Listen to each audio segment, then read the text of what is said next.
नमस्कार, दिन भर की बड़ी खबरों में आपका स्वागत है। मैं हूं आराधना। आज इस बुलेटिन में बात होगी बंगाल में छिड़े चुनावी घमासान की, 5 राज्यों में काउंटिंग के लिए चुनाव आयोग की तैयारियों की।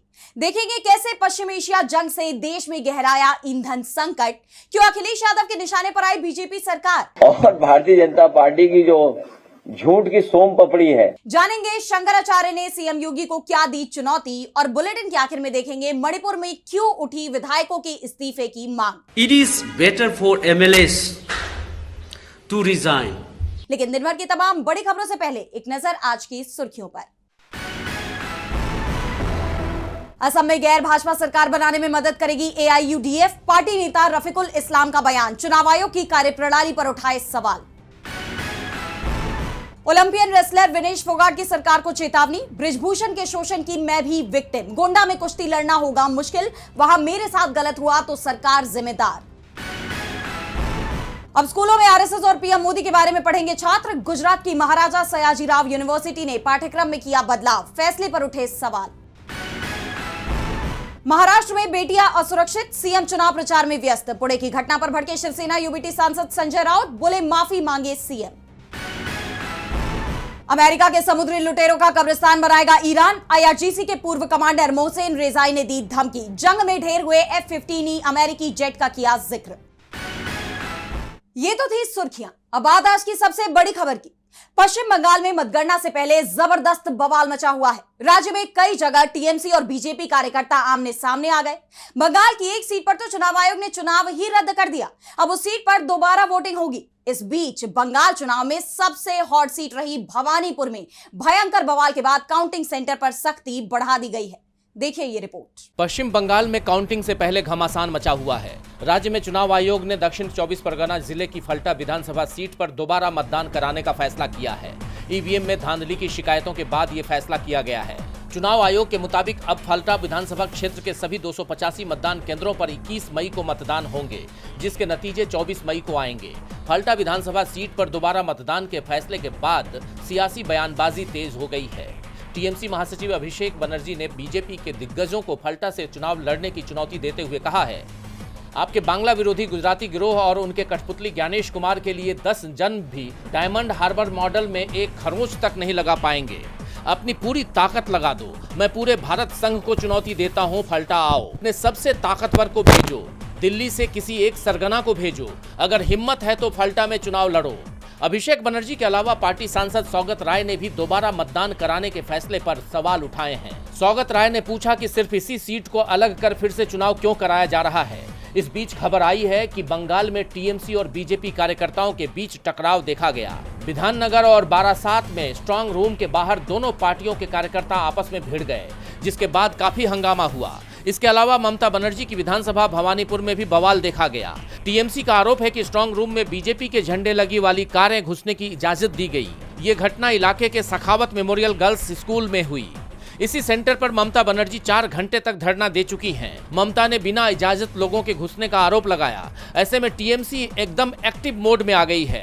टीएमसी की तरफ से स्ट्रांग रूम की सिक्योरिटी पर कड़ी नजर रखी जा रही है। इस बीच बंगाल की सीएम ममता बनर्जी ने टीएमसी कार्यकर्ताओं को निर्देश दिया है कि वो किसी भी हालत में काउंटिंग सेंटर न छोड़ें। सीएम ममता बनर्जी ने दावा करते हुए कहा कि हम बंगाल जीत रहे हैं और 200 से ज्यादा सीटों के अंतर से जीत रहे हैं।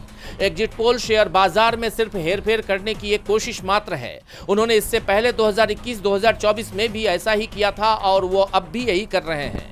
इसके साथ ही सीएम ममता बनर्जी ने संदेश दिया कि बीजेपी अगर 500 से 700 वोटों से आगे हो तो दोबारा गिनती की मांग करें। टीएमसी नेता शशि पांजा ने भी बड़ा दावा करते हुए कहा कि जो खामियां थी हमने उसे दिखाया। ये सच्चाई है कि पोस्टल बैलेट जिस कमरे में रखे गए वहां सीसीटीवी नहीं थे। ये भी सच है कि अलग अलग जिलों में सीसीटीवी काम नहीं कर रहा और बीच बीच में आपको तस्वीरें नहीं दिखेंगी। यानी टीएमसी ने चुनाव आयोग के ऊपर कई गंभीर आरोप लगाए हैं और जिस तरह से टीएमसी इस वक्त आक्रामक रुख अपनाए हुए है बीजेपी और चुनाव आयोग के खिलाफ, उससे ये साफ है कि वो चुनावी नतीजों में कुछ भी इधर उधर नहीं होने देगी। बंगाल समेत 5 राज्य असम, तमिलनाडु, केरल और पुदुचेरी में विधानसभा के नतीजे बस कुछ ही देर में आने वाले हैं, जिसके बाद ये साफ हो जाएगा कि इन 5 राज्यों में सत्ता पर कौन काबिज होगा। काउंटिंग के लिए चुनाव आयोग की तरफ से तैयारियां पूरी कर ली गई हैं। सुरक्षा के चाक चौबंद इंतजाम किए गए हैं, लेकिन काउंटिंग को लेकर कई सवाल भी बने हुए हैं।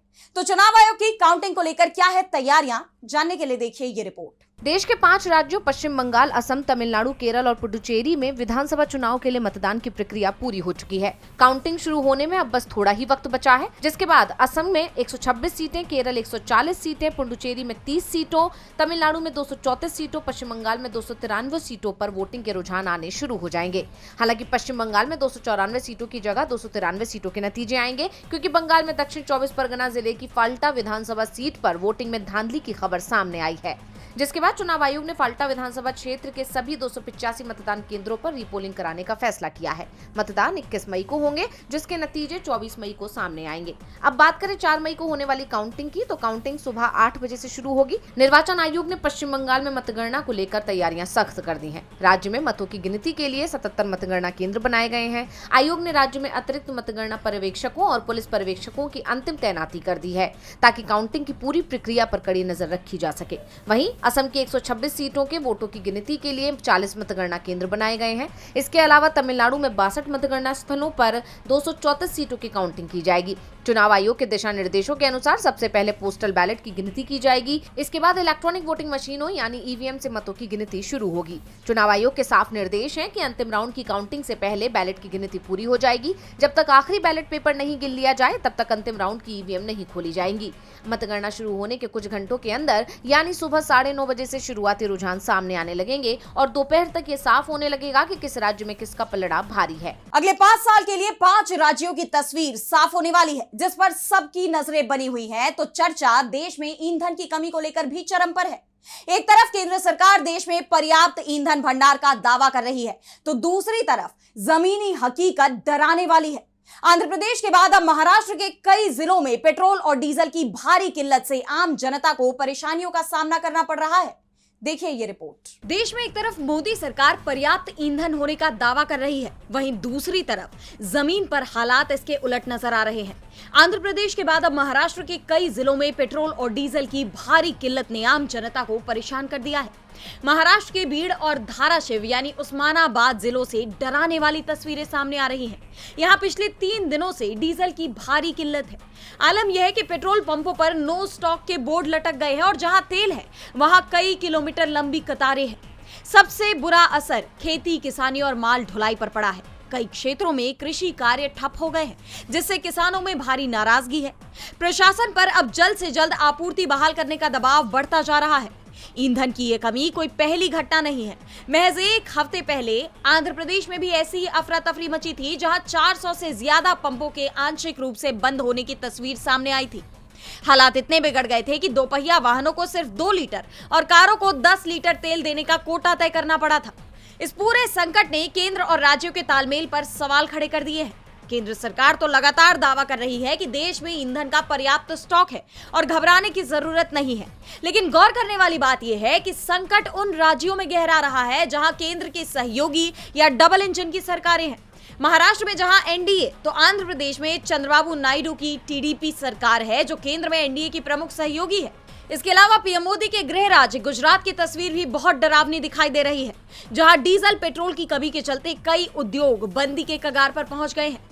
ऐसे में जानकार और जनता ये सवाल पूछ रहे हैं कि अगर देश में तेल की कमी नहीं है, तो फिर इन राज्यों के प्रशासन आपूर्ति को सुचारू रूप से रखने में विफल क्यों हो रहे हैं? क्या ये सप्लाई चेन की दिक्कत है या सरकार की तैयारियों में कोई बड़ी चूक? केंद्र की तरफ से इन हालात पर कोई जवाब आता है या नहीं, ये देखना होगा। देश में गहराते ऊर्जा संकट को लेकर सरकार विपक्ष के निशाने पर बनी हुई है। सपा प्रमुख अखिलेश यादव ने भी बीजेपी पर चौतरफा हमला बोला है। उन्होंने महंगाई, बेरोजगारी और ईवीएम की विश्वसनीयता जैसे मुद्दों पर जमकर घेराबंदी की और साथ ही बीजेपी को झूठ की सोन पापड़ी बता दिया। अखिलेश ने कहा कि बीजेपी आईने में देखे तो उसे खुद माफिया दिखाई देगा। तो क्यों बीजेपी पर बरसे अखिलेश यादव? जानने के लिए देखिए ये रिपोर्ट। समाजवादी पार्टी के अध्यक्ष अखिलेश यादव ने एक प्रेस कॉन्फ्रेंस में बीजेपी पर चौतरफा हमला बोला। उन्होंने सत्तारूढ़ दल को महंगाई, बेरोजगारी, चुनावी पारदर्शिता और माफिया राज के मुद्दों पर आड़े हाथों लिया। अखिलेश यादव ने बीजेपी के वादों को छलावा बताते हुए उन पर करारा तंज कसा। उन्होंने कहा, भारतीय जनता पार्टी की झूठ की सोन पापड़ी है, एक झूठ की परत के ऊपर दूसरी चढ़ा देते हैं। ये जनता का चुनाव होने जा रहा है। दीदी थी, दीदी जीतेंगी, दीदी रहेंगी। और एक अकेली हैं, वो लड़ेंगी भी और जीतेंगी भी। महंगाई के मुद्दे पर सरकार को घेरते हुए उन्होंने साफ किया कि जनता को पहले से अंदेशा था कि चुनाव खत्म होते ही कीमतें आसमान छुएंगी। अखिलेश ने कहा, भाजपा ने कभी भी महंगाई को रोकने के लिए कुछ नहीं किया और अपने करीबियों को ज्यादा मुनाफा कमाने दे रही है। चुनाव प्रणाली पर गंभीर सवाल उठाते हुए अखिलेश ने कहा कि अगर स्मार्ट मीटर में बेईमानी मुमकिन है तो ईवीएम में गड़बड़ी क्यों नहीं की जा सकती। रामपुर उपचुनाव का जिक्र करते हुए उन्होंने भाजपा पर भय का माहौल बनाकर चुनाव जीतने का आरोप लगाया। रोजगार के मुद्दे पर उन्होंने बताया कि अकेले गोरखपुर में ही हजारों शिक्षकों के पद समाप्त कर दिए गए हैं। वहीं पश्चिम बंगाल को लेकर उन्होंने ममता बनर्जी का समर्थन करते हुए कहा, ये जनता का चुनाव होने जा रहा है। दीदी थी, दीदी हैं और दीदी रहेंगी भी। एक अकेली हैं, वो लड़ेंगी भी और जीतेंगी भी। ये जनता का चुनाव होने जा रहा है। दीदी थी, दीदी जीतेंगी, दीदी रहेंगी और एक अकेली हैं, वो लड़ेंगी भी और जीतेंगी भी। प्रेस वार्ता के आखिर में उन्होंने बीजेपी पर सीधा निशाना साधते हुए कहा कि अगर बीजेपी आईने में अपना चेहरा देखे तो उसे सिर्फ माफिया ही दिखाई देगा। अखिलेश यादव के लगातार हमलों से बीजेपी चौतरफा घिर गई है। अखिलेश यादव ने बीजेपी पर करारा हमला बोला है तो शंकराचार्य अविमुक्तेश्वरानंद ने सीएम योगी को सीधी चुनौती ही दे दी।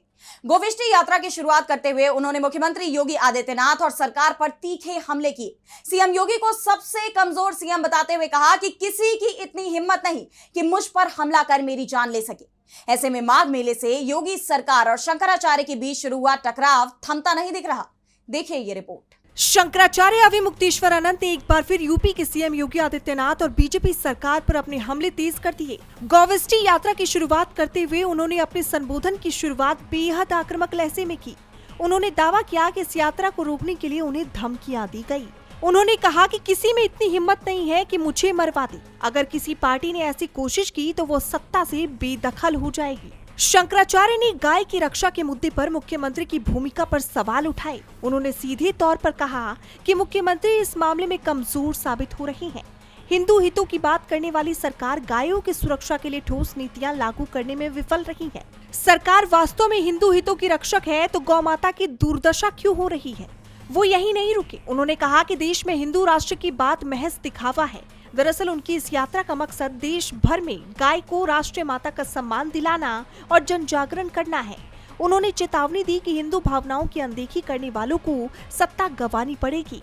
शंकराचार्य के इस कड़े रुख ने उत्तर प्रदेश की राजनीति में हलचल मचा दी है।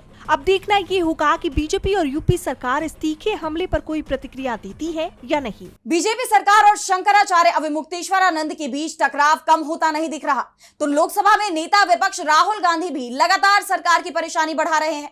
हाल ही में उन्होंने अंडमान निकोबार का दौरा किया। इस दौरान राहुल ने कई ऐसे बयान दिए जिसने बीजेपी में खलबली मचा दी और अब बीजेपी राहुल के दौरे से हुए नुकसान को भरने की कोशिश कर रही है, लेकिन उसकी कोशिशें उस पर ही भारी पड़ती दिखाई दे रही हैं।